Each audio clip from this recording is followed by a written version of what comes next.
Good morning, everyone, and welcome to yet another edition of RE Views. Our guest today requires very little introduction for those of us in the renewable energy space, but I will introduce him nonetheless. We have the immense pleasure of hosting Mr. Ashish Khanna, President Renewables at Tata Power. He has been with Tata Power since 2007 and has 3 decades of rich and varied experience across the renewable sector, utility infrastructure, project management, and contracts. Thank you, Mr. Khanna, for taking time out and joining us today. Pleasure. Good afternoon to you. Good afternoon. Joining Mr. Khanna on the fireside chat session today is the Managing Director of Bridge to India, Mr. Vinay Rustagi. Very quickly on the format of today's session, it's simple. It will be an interaction with Mr. Khanna, who will walk us through the status of the renewable energy sector in India today, what are the updates from the industry on the latest developments, and Tata Power's growth plans across all the verticals, starting from module manufacturing, agricultural solar, C&I business, green hydrogen perhaps, and storage, and etc. So towards the end of this session, we may have some time to take a few questions from the audience. So if you do have any questions, type them in at the chat box at the bottom right corner of the webinar panel that you see on your screen. Without spending any more time, over to you, Vinay. Thank you, Sangeeta, and good afternoon, Ashish. And good afternoon, everybody who's joined the session. So delighted to have you, Ashish, and thank you so much for taking the time. The reason we've been very keen to have you is, of course, that Tata Power occupies a very unique position in the renewable energy sector. I think it is the only company which has got presence across the whole value chain, from manufacturing to project development, EPC and O&M, and then presence across the different segments, utility scale, C&I, residential, and off-grid. So I can't think of a better person than you to give us insights, holistic insights into the sector. So, just before I hand it over to you, I think I just want to kind of give some key numbers. Tata Power's project development portfolio is a little more than 6 gigawatts, which places it between 5th or 6th, depending on what parameter you look at in the whole business. EPC portfolio is more than 9 gigawatts, which puts it in number 1 position. In cell and modules business, currently it is number 3. With a capacity of about 500 megawatts per annum, but that, of course, is going to change soon. And then in the C&I, rooftop solar, and the pumps in the off-grid business, we see the company as number 1 on the EPC side, and it has been so for many years now. So, Ashish, given your unique role, do you really see a great value play in occupying all the pieces of the market? What is the portfolio strategy? Do you see emphasis on any one part more than other going forward? Good afternoon, Vinay, and thanks for inviting me on this platform. You have been very generous in saying not so many nice words about it. So thanks a lot. I think it is not only the group, but as a group, Tata has its own image, which brings a lot of responsibility on each one of us who are working in the group, per se. Sure. Regarding your question about our strategy for future, I think it was not that we are in this without any purpose or without any thought processes. I can share with you that 5 years back or 6 years back, we were into other 2 businesses too, which we shut down. And believe me, in my career, in my professional career, I have realized that shutting down businesses is much more difficult than starting new businesses. You have a lot of positivity when you're starting new businesses. Shutting down, there is a lot of emotions. If others can do well, why can't you? That question keeps on coming up. So we shut down 2 businesses, 2 business lines as such, and then thought about only concentrating on the EPC as well as our manufacturing, and of course we have our own investments. Today, as we speak, like you rightly said, that we have this distinction of being India's #1 in many, but I think we will be even in our investments, where on our own operating assets, while we are at 3.5 gigawatt in the current state and going to be approximately 5 by the end of this financial years, our target is to between 15 to 20 gigawatt by 2027. That's the next 5-year target. So is in these fields too. So I think our strategy on each of this business, if you ask me, is to have multiple growth and multiple X growth. If you see in the EPC utility scale, where we have now the distinction of being #1, there is a huge growth potential. As we see, more and more players are coming, and it helps us to not only doing good for others, but also then going good for others. It's a win-win for both. Whatever we learn from others, we inculcate into our own projects. Whatever learnings we have our own projects, we also pass it on to the other developers. So we actually are improving in this whole process, which helps the clients as well as us. And the testimony of, I think, the respect as well as the cost optimization which we have achieved so far is that we have the distinction of being awarded till date largest ever EPC single contract, which is more than the single contract is more than most of, in fact, all the other EPC companies in the utility scale, that single order itself. So I think India is growing. India is growing manifold on this. The Honorable Prime Minister has now set a target and announced a 500 gigawatt by the end of this decade, which, if I just do a simple arithmetic, means that 25 to 35 gigawatts of additional projects being commissioned and generating power through renewable on a per annum basis. Rooftop too, we have the distinction, and I think in the next 5 years, our intention is to grow at least 9x on that part. We also are into pumps business. Again, we are looking for a very different segment. In the pump business too, the growth is now phenomenal. What we used to do in 1 year, we have been achieving in a quarter. We have come to a level that what we used to do in 1 year, we are achieving in a month. And I think very soon, in the next 5 years, on a per annum basis, our target is to do at least 2 lakhs pump per annum, which, if you look at, is more than what the total country has its installed capacity. I think we are well placed on it, and now we are at that inflection point where, with this growth, we have to grow along with it. The growth is going to be exponential in renewable. It has its own challenges, and we have our own learnings of the past too. I don't think so that it's an easy path and a track for any one of us who are here. It's a highly competitive world. We depend so much on the external commodities that we need to be very savvy and prudent in what we are doing. And of course, the quality of the product has to be impeccable. So I think strategically, we are well poised to have multiple X growth, which we have declared to. But having said that, I think all of it comes with a lot of learnings, which we, as a part of our process in the organization itself, try to incorporate so that we improve for future. Sure, Ashish, thanks. Now, this is obviously a very capital-intensive business, and congratulations on closing the marquee transaction with BlackRock. And I'm glad that we had a small role to play in this. But obviously, you have much bigger plans going beyond. So, what are the fundraising plans? I mean, you obviously have a pipeline of almost 3 gigawatts on development side, besides many other plans. There have obviously been talks in the past about IPO and other fundraising plans. Can you give us a little bit of color on that?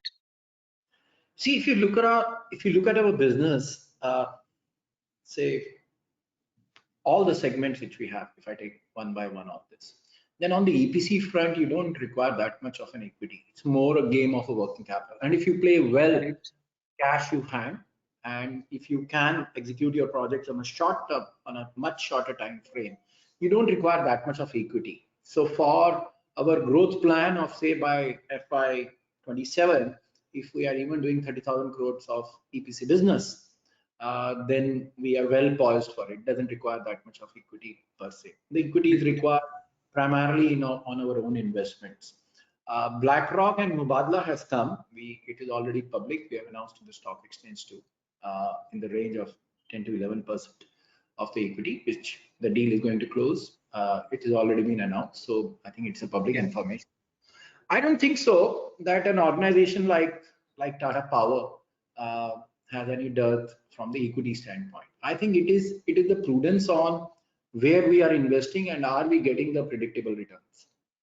I think that is more critical for our growth, because we have seen that there are many players in the past 5 years itself, who has come with a bang and has just left this country without much of a noise as such. So I think it is important factor that wherever we spend our money, wherever our equity is there, we get our predictable returns.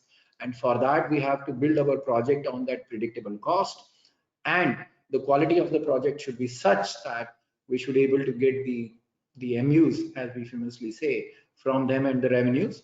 It is also important that our receivables are in line with what we are assuming, because very frankly, when it is so easy on an Excel sheet and a PowerPoint uh, to take a decision. I think the difficult part is to execute it uh, to the last decimal place as per those Excel sheet and PowerPoints, and try to get more and extract more from that investment. So we don't have much of a challenge, if you ask me, on our growth trajectory. I think even if this 15 gig or 20 gigawatt which we are talking about, we can have more of it too. I think the challenge more and more is, are we getting enough opportunities where we can get the predictable returns? We are not there just for the heck of it, winning and then losing the opportunities to get that money back. Sure, sure. Thanks, Ashish. So, you talked about very pertinently about, making sure that the cost numbers are adhered to and the returns are optimal based on the business profile. Now, last 2 years have obviously, been a bit of a rocky patch in the sense that, costs have gone up. There's been all kinds of disruption on equipment supply, shipping, execution, etc. Uh, Taxes have gone up, duties have come in, and so on and so forth. Now, on the other side, because has been such kind of scarcity of auctions, auctions have really slowed down over the last 2 years. The competition is obviously very, very intense. And very remarkably, we've seen tariffs move up by barely about 20 to 30 paisa. If I look at what happened 2 years ago, when we said 199 is a crazy tariff. And even then, tariffs have moved up by 20, 30 paisa when so many things have happened. I mean, if you look at module and BOS, the costs have gone up by 50% almost. Is there a correction due in your view, in terms of tariffs? What are these projects which have been bid out below sub 250 tariffs? Are they really viable? And what is the outlook for the sector in terms of auctions and tariffs? Well said that we have very unprecedented last 2 years. Right. And if you ask me, I think whatever we could have learned in 5 to 10 years, we have learned in the last 2 years. So Right. it's good industry. You have early learnings. India has started its journey of renewables pretty late compared to the Europeans or Chinese or many other countries.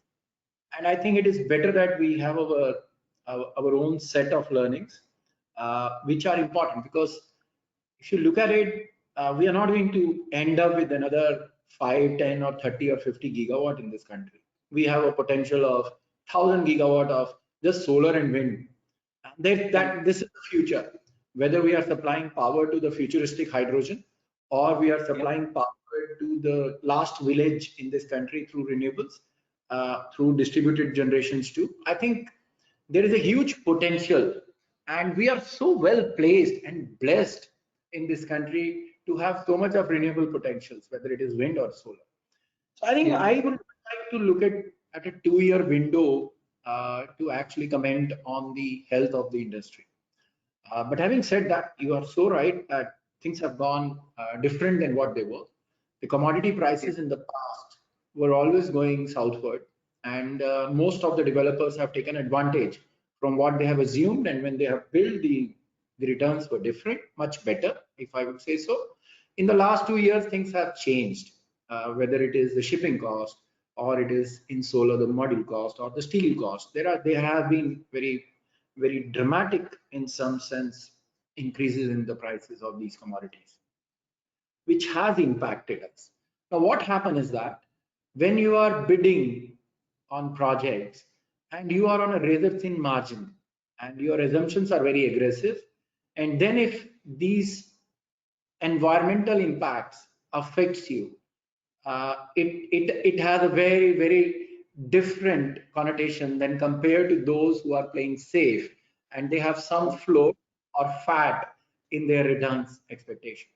And I think that's what is a big lesson for all of us, that when we are bidding for a project, rather than having overtly aggressive assumptions that everything will remain standstill and I will get my returns, compared to that, let's look around that things can go wrong, and some of them will go wrong. Some of them may go wrong for your betterment too, from your expectations. It is quite possible. Sure. Some will go wrong for other reasons too. I think it's a big lesson.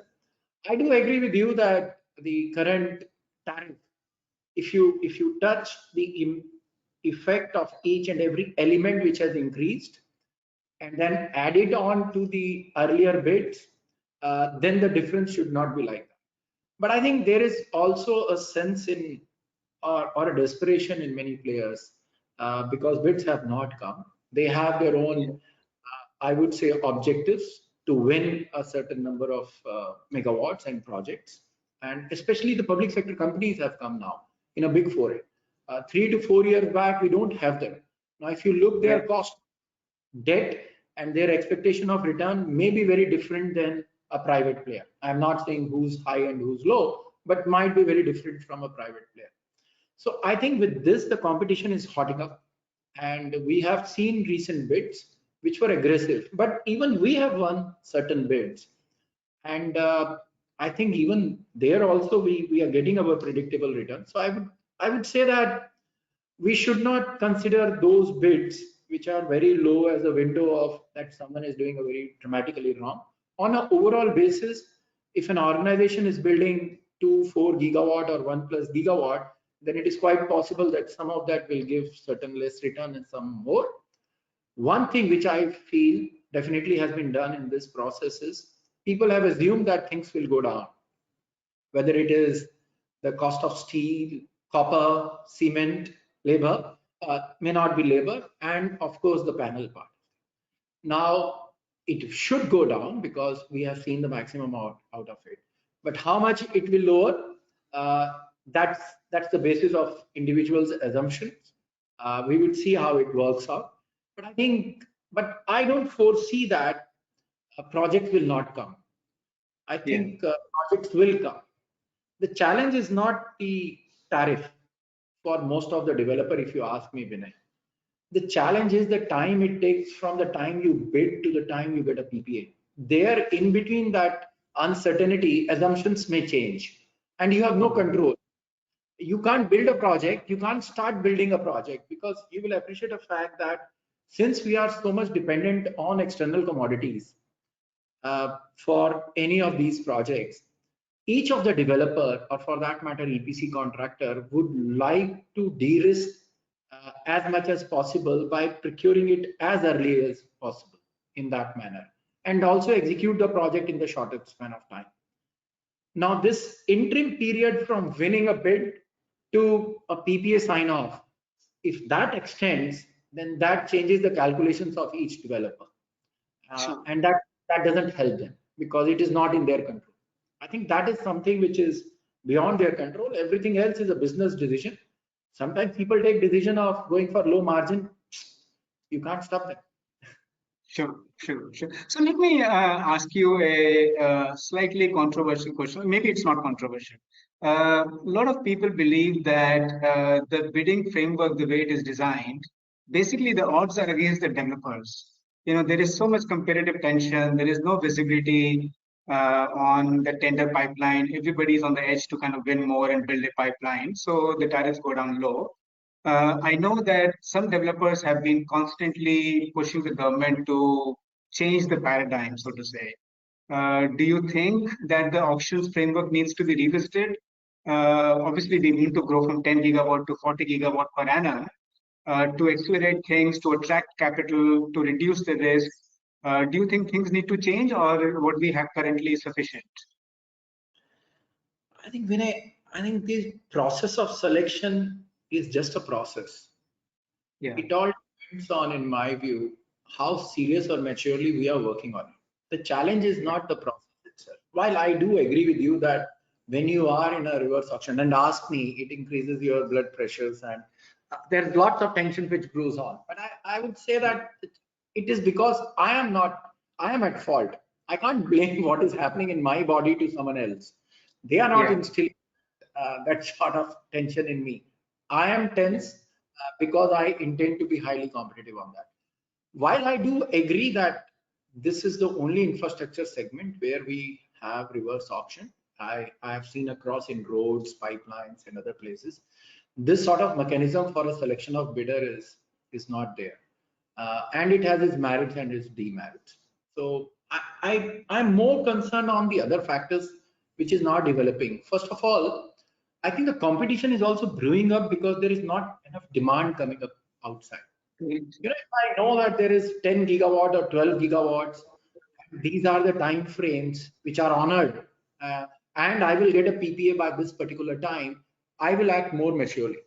When you have a very little food, then you always have people who are fighting over it. So I think Yeah. if we have those projections which can come out, there are projections which has come out, but it comes true out there. Our recent experience of the has not been great from because last year there were not many bids and not many projects have come. I think we need to Yeah. change that experience by having more bids, conversion of those bids into PPAs, and then more and more projects being commissioned. Last year, as a country, if you see on a solar side and even on a wind side, we Correct. have only very few gigawatt to be proud of that being commissioned. We have done few. Yeah. Let's say as an industry, I feel when we are looking at a 500 gigawatt and we are at 2022, we should be talking of a very different scale. Currently, Yeah. when you have 1 gigawatt bid, 500 megawatt bid, everyone is hungry and trying to capture whatever is possible. And that is also reflecting on the reverse auction.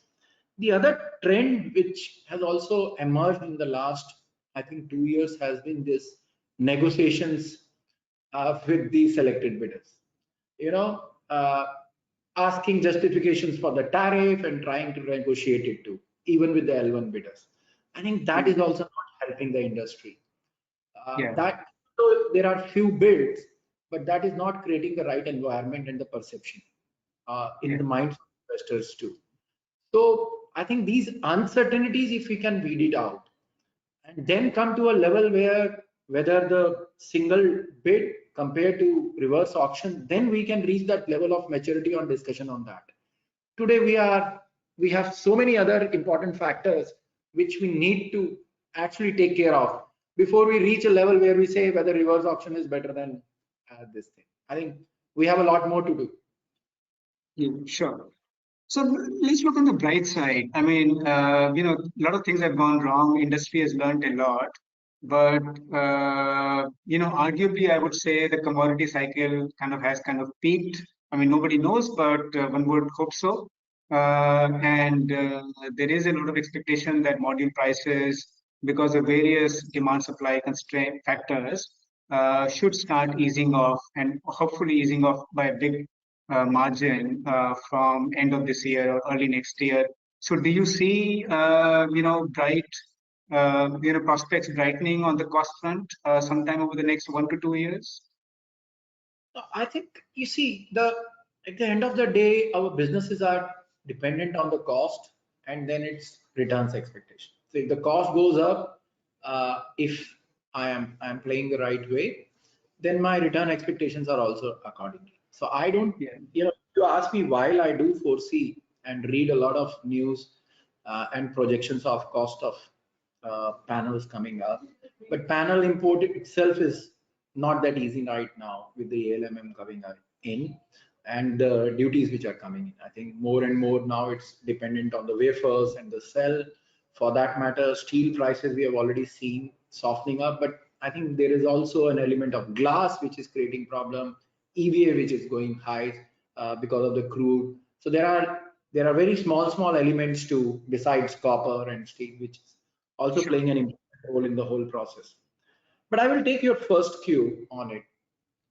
I think every time we talk, and at least when we talk, we only speak about things which we can improve, which is the right way to do. We should look for things which we have improved. But I would also say that if I look at this industry 5 years back and now today, the way at least even when Tata Power from this standpoint used to operate or execute, there is a phenomenal change, improvement in us. What used to be, a 100 megawatt project taking 18 months, now we are committing 1 gigawatt and looking forward for execution of it in 18 months, even with our own land. The scale has changed, and so is the improvement in each and every organization. If you look at the technology changes today, which has happened in the last 5 years, especially in India, I am still discounting the technology change of only selection of products which are better. Like earlier, we used to have 250 or 240 or 235 watt peak module, and today we are talking about 540. Even if I take away that part of it, look at the inverter size, the block size which has changed. Look at the land requirement which has reduced from what we used to execute earlier and what we are executing now. Look at the operations cost which has reduced dramatically low while the performance of the plants have improved. Look at even the water requirement with the robotics coming up. Look at the technology which we in this industry, not only Tata Power but many others too, are now actually deploying the new technologies which have drones based on it, which have e-security on it. Today we are experimenting on running a project with absolutely no manpower and can operate it offline. Now, what it helps us is that today, if I can do it from Mumbai to one of my project in Karnataka, then tomorrow I can also operate a plant from Mumbai, a plant in Copenhagen. And that is what we should be looking at. We are advancing at a level which the Westerners or the Chinese have not yet reached. I think we have our own strengths on services. We have our own strengths on technology improvements. May not be on the product side, but on a services side. And I think there is a phenomenal change which has happened in this industry in the last few years, not only on solar, but also on the wind part. Look at the WTG size. Look at the cost effectiveness in which we are operating and the PLF in which we are generating from the same machines or even improved machines.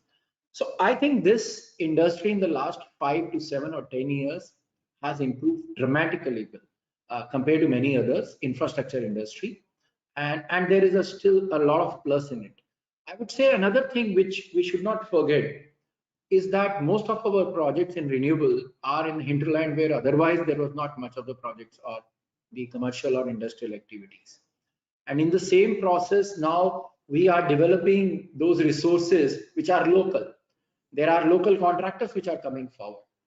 There are local individuals whom we are training and they are operating their plants. So the migration to the cities may not be helping, and those individuals are getting much better job within their own hometowns, which was not possible in the past. So with this growth, renewable is bringing and the technology improvement and investments coming on resources, which is giving a good returns to each one of us. I think we should not forget this fact that it's a big plus which is happening because of renewable. I'm taking away the fact of a climate change out of it. I'm not at all talking about the big things. I'm saying the small things which are happening, incremental and helping the society, helping the industry, and the improvements in the technology has been phenomenal. I think somehow when we are speaking about renewable, we miss these elements which are also playing a very critical role in enhanced deployment of these renewable resources in this country and its acceptance for that matter. Yeah. Yeah, that's very impressive, Ashish. You also talked about lull in auctions over the last 1 or 2 years. Now, currently, of course, we are going through a phase where power demand is kind of absolutely surprised us on the positive side. If you look at the press, there's all kinds of articles on power outages, coal imports, tariffs going up, costs going up, etc. We haven't quite though seen a big pickup in renewables demand, and there can be all kinds of dynamics around that. What needs to happen for renewables to capture this opportunity? There's been a lot of talk about RTC tenders, peak power tenders, etc., alternative hybrid configurations. But is it because of cost? Is it an awareness issue? What needs to happen for renewables to become the main source going forward, the dispatchable, dependable source, and overcome and get one up over fossil fuels? First of all, let me say that renewable should not be one up over fossil fuel. I think they both have to coexist for this country. Sure. Our per capita demand of energy is virtually 1/3, or a power demand is 1/3 of the world average. We are Correct. 1/6 of China, 1/12 of US. So once we have a GDP increase, I think the power demand will increase. There is no doubt in my mind. Yeah. More and more power will also help us to improve industrialization and the well-being of the society and the citizen of this country. I think somehow renewable is missing this game where they can play a very critical role. In our roti kapda of makan ki ladai mein, we are missing the larger role which this industry can play. And now today, when if you look at it, what are the alternate sources of power which we can have? We can fossil fuel, which is a big no. Tata Power themselves have announced that they will not add much. There is very huge challenges on the climate change and the carbon impacts on it. So I think fossil fuel is a big no. Nuclear takes a lot of time to come up, if at all, to that path, and there are also plus and minus on this. I think a great source which India can exploit today, and all of us has to play a very important role in it, is renewables. Why so? That we can also get it at a very short period of time. Yes. We can have a 1 gigawatt, 5 gigawatt, 10 gigawatts projects with 10 developers, maybe in less than a year and a half, if the land is available, or we can do it across. So what are we looking at is we can deploy huge amount of renewables, even though the PLF is low. But let's even talk about the PLF too. Do I really need storage for a 24/7? Internally, we have done studies on certain cities. If you look at the power demand of any city or energy demand of any city in this country, then virtually we are at a scenario where is the peak load? Peak load is early morning, and then we have an evening, and then during the day. We don't have a load required at night. Unlike the West, where they need a heat load, and they have a huge amount of heat load at night. Now, wind profile, if you look at it, from most of the places are very good in early morning and late evenings. And we have very nice solar profile during the day. It helps us. By default, this PLF of 40-45%, even if I put a hybrid on, today most of the solar projects have a CUF of 28% plus. We are looking for a 30-35% plus of a CUF from a wind project. If in the current technology frame, I think there is even if I take away the storage for the time being, I will come to it in few seconds. Even if I take it away, then I still have a huge amount of power which can be generated from these two as a hybrid from these two itself. And I've also seen that today most of the tenders which are coming from SECI or from others too are of hybrid in nature. So I think that is the right step. The only thing we have to improve it on a storage. What is not helping us is the lithium prices have again gone up phenomenally. We don't have it with. We don't have lithium with us. We don't have a battery storage capacities in us.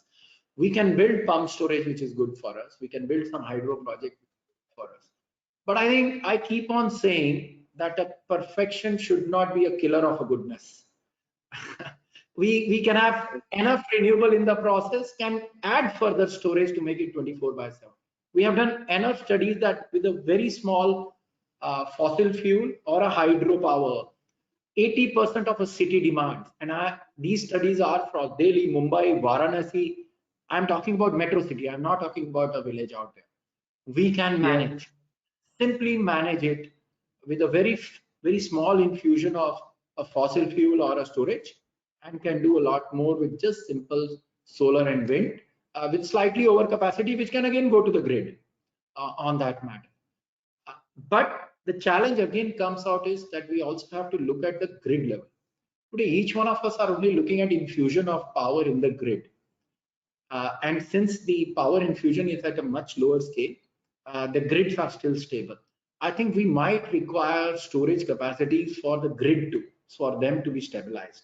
That infrastructure which PGCIL and CTUs are looking at, I think all of us has to move forward to have a final solution.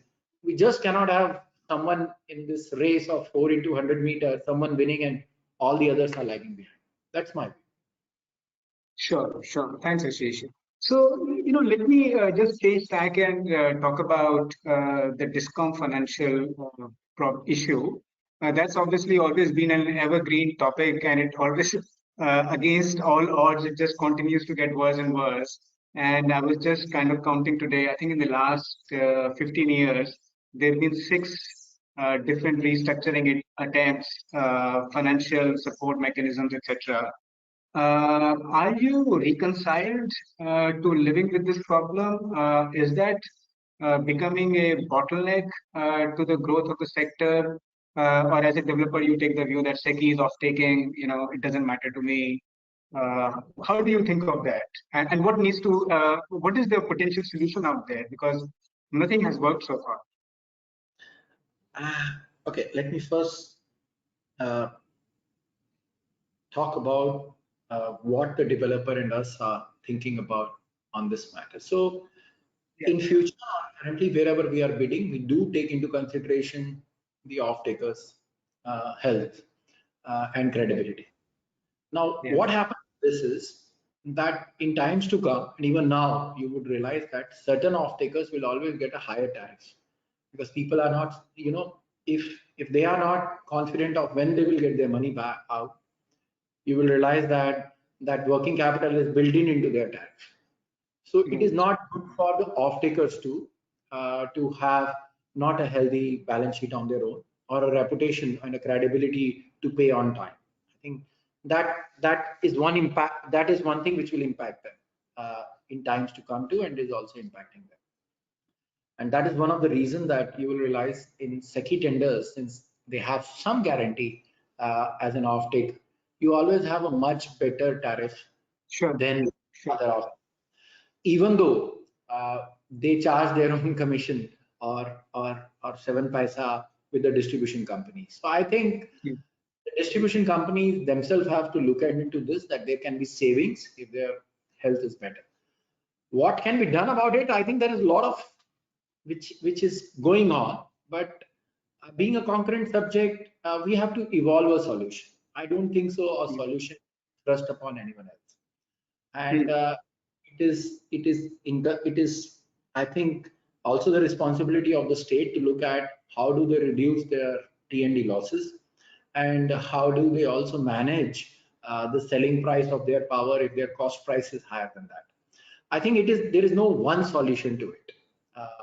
And being a concurrent subject, I think everyone has to evolve in this. What can work for X may not work for Y, and the elements are also different. But important factor is that for any business, I'm not differentiating between fossil fuel and renewable on this. The credibility of the other side, the other partner, is very important. Even if you say you will pay us in 180 days, then please pay us in 180 days. We will build in the cost in it. But that you will pay us in 60 days, and then even for 360 days if the monies are not coming, then you have a credibility which is lost. The other important factor, which I think it is not every distribution company which is doing it. There are wonderfully good distribution companies too. We have many PPAs where the money comes on time. Most of them even pay us early and take advantage of early payments too, which is the discount available in the PPAs. It is those few cases which is being, I would say, get more optics, and even the investor coming from outside then make a larger picture on that particular aspect. I think it is not good for the country too. When we are looking for investments, coming from outside of the country too, and then we have these examples which gets a larger optics, it is not good for the country too. So I think it is incumbent on the state as well as the center to find a sustainable solution to it. Otherwise, this 500 gigawatt, again, we would say that there will be a question mark, even though we have an immense opportunity and a need for it. Why there should be a question mark? Only because of these few fundamental issues. I think we need to work on fundamentals, but get a solution which is win-win for all. Understood, Ashish. Thanks. So the government is now very, very focused and intent on the Make in India campaign, and I would say so much so that if in the last 8 to 10 years the focus was all on project development, adding more capacity, bringing tariffs down, now it is more and more about making things in India and becoming self-sufficient. Obviously, there have been a number of initiatives announced. What are your manufacturing plans? Are you waiting for the PLI-2 scheme? What is your expected capacity ramp up over the next 2 to 5 years? So, Vinay, as you know, we are the oldest manufacturer of cell and module. Indeed. Yeah, we are in manufacturing from last 30 years, and if we were limited to 1.1 gigawatt of cell and module put together for such a long time, it was because of even though our products used to get a premium outside the country, it was difficult to consume them within the country. Now with this tariff barriers coming in and the incentives which have been clearly articulated by the government, we are going ahead. We have already announced a 4 gigawatt cell and a 4 gigawatt module greenfield, which we are commencing on. It is as per the plan. It should be coming in the next calendar year, or for sure next financial year, if not in the calendar year. We are all ahead on it. We will not shy away for a further expansions too, if we realize that the demand side is solid. You will appreciate the fact, when there, that unlike a developer or a EPC project, which are more on a transactional basis, manufacturing, you have to keep on investing. You need to look into the demand side very closely, and not for a year or two. You have to look it for a very long term. And the other aspect of manufacturing, of particularly in the renewables compared to many others, is that technology keeps on changing. So after every 2 to 3 years, you should be ready to reinvest in a newer technology. So it's not one-time decision. So everyone takes it carefully. We have also been currently going ahead with the 4 gigawatts ones, with the full intention that if it demands, we will increase it. And do you think, I think today, obviously the ecosystem is not there. But let's say over the next 2 to 3 years, the ancillary facilities are set up, the R&D, the technology, expertise is kind of there in the ecosystem. Do you think India-made modules will be cost competitive with imported modules? Will there be a delta or a cost disadvantage, setting aside duties and taxes? I think the challenge is the scale, Vinay. The scale with which the China produces or their expansion plan, compared to us, will always remain a challenge. Right. We can sell our products based on the quality of, if we make it a better quality. Right. But that challenge will remain. The second point is that even in the current scheme of things, as I see whatever has been announced by the other manufacturers or those who are coming into manufacturing, there is no specific announcement on a standalone poly or wafers. So the dependence on those who are into cell and module for imported wafers, for that matter, will remain. And so you will not be, and if you are still dependent on the wafers and it's only adding your values on cell and module, it will not be possible for you to be competitive on that value addition. But Ashish, the whole PLI 2 scheme is now basically much more weighted towards backward integration. So more capacity on the polysilicon and wafer side. So hopefully that will be resolved over the next 2 to 3 years, right? Yes, Vinay, but if you look at it, it is fully integrated. So Yeah. if anyone is setting up from poly to module, it is all for themselves. Okay. So the players Okay. who are, if you look at China too, and I'm just taking it as an example, there are wafers manufacturers, there are poly manufacturers, there are cell and module manufacturers. Some are integrated too. Now Yeah. today, since all the announcements which I have come across or the intent which I have seen are for those which are fully integrated. So where will the cell guy will get their wafers from? Or a wafer guy will get their poly from? Because all the capacities which these players or any player, including us, will be producing will be for a captive use. Mm. So on the downstream, the dependence on imports will still exist. That's where I'm coming from. So it will take us time, but yes, it is the right move in the right direction. And I think products will always command a premium, even for export. So if you ask me, I'm not only looking at India per se as an industry, though Tata Power is focused in India fully on this. Sure. But if we can make products which are even slightly less competitive than Chinese, then at least our experience has been that we used to command a premium in exports from the same buyers. Yeah. So there are opportunities. There is a respect of Indian manufactured products outside the country and within the country too. But like I said, we have to play very maturely out here. We should not be cutting corners at the initial stage to recover some of our losses of the past.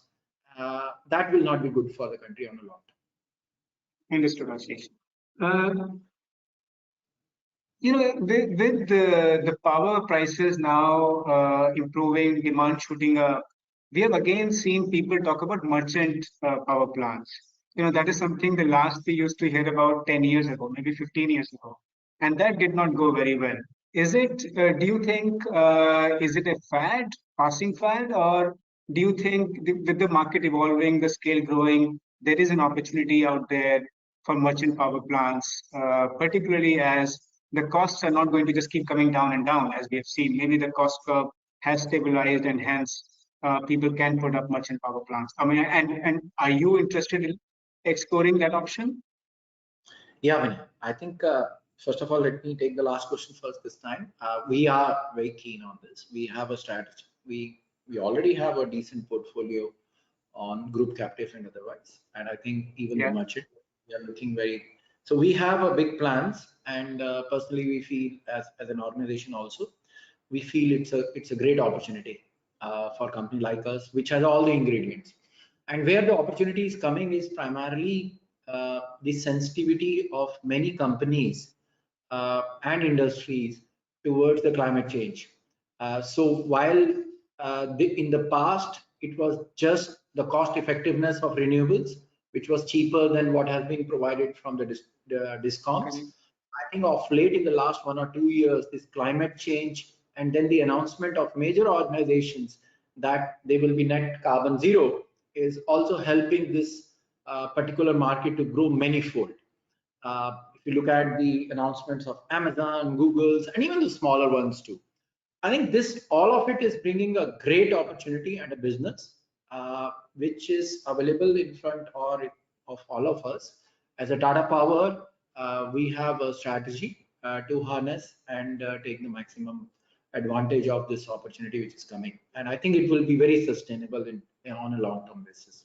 From a cost as well as a climate change sensitivity perspective, the ESG has become a good thing, which is also helping us and is a good tailwind for all of us in this industry. I would say that what you have asked is available in front of all of us, and it's going to go a long way.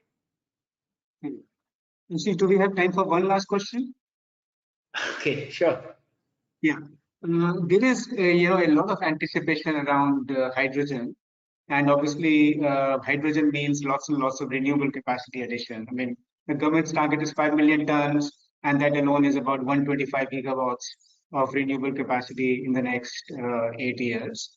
Uh, just separate the hype and the reality for us. Obviously, the technology is still evolving. The cost curve needs to develop a long way. The manufacturing capacity for electrolyzers needs to be set up. So, how much of it is real, and to what extent are you keen on it and looking to basically make a play in the hydrogen space? So as we are, our strengths today are more on providing the energy at the most cost-effective rate. And I think that is where we are playing on this field as of now. We have tie-ups and JVs with certain organizations who will take it further from there. We don't, as we speak, we don't have strengths on the electrolyzer part, and then selling the hydrogen further on for further usage. So we are concentrating on providing the least cost renewable energy, which plays a very important role in this whole aspect. Regarding Yeah. hydrogen per se, I believe that I would be highly surprised that we see a huge deployment of vehicles running on passenger vehicles running on hydrogen cylinders very soon. I think it will Yeah. first go to industry level, the steel and petrochemicals which will be utilizing it, and then it is going to come forward. It's a evolving industry, but I think most critical part of why it has become uh, such a new kid in the market and everyone is looking at it is primarily because of the cost of energy, which is so low now for it, and that is being provided by renewables. I think the half the job is done. The other job of having those electrolyzers which can produce hydrogen and then transportation of hydrogen, that is something which will, that technology, once it is evolved, I think it will be a great game changer. But I think in the coming few years and in this decade, we will see more and more technology developments rather than deployments. Great, Ashish. Thank you so much for all your insights. I learned a lot, and I hope our people in this session found it useful too. So thank you very much again, and wish you all the best. I will, with that, I pass over to Sangeeta to close the session. Sangeeta, over to you. Sure. Thank you, Vinay. Thank you, Mr. Khanna. As Mr. Vinay already said, that was a very enriching discussion, and I'm sure we, as well as our audience, really benefited from this. Thank you once again. Thank you, audience, for joining us today. We have a recording of today's session, and we will send it to you on your email address, and it will also be hosted on our website as well as our YouTube channels. That is all from us at Bridge to India today. So until next time, thank you and goodbye. Thank you, Sangeeta. Thank you, Vinay. It has been a great opportunity. It's always a pleasure speaking to you, Vinay. I think I learn more in the process than you would have in this. But great initiative. Wish you luck, and thanks once again for giving this opportunity to have a great. That's very kind, Ashish. That's very kind. Pleasure and the privilege is all ours. Thank you so much. Thank you. Thank you. Namaskar. Thank you.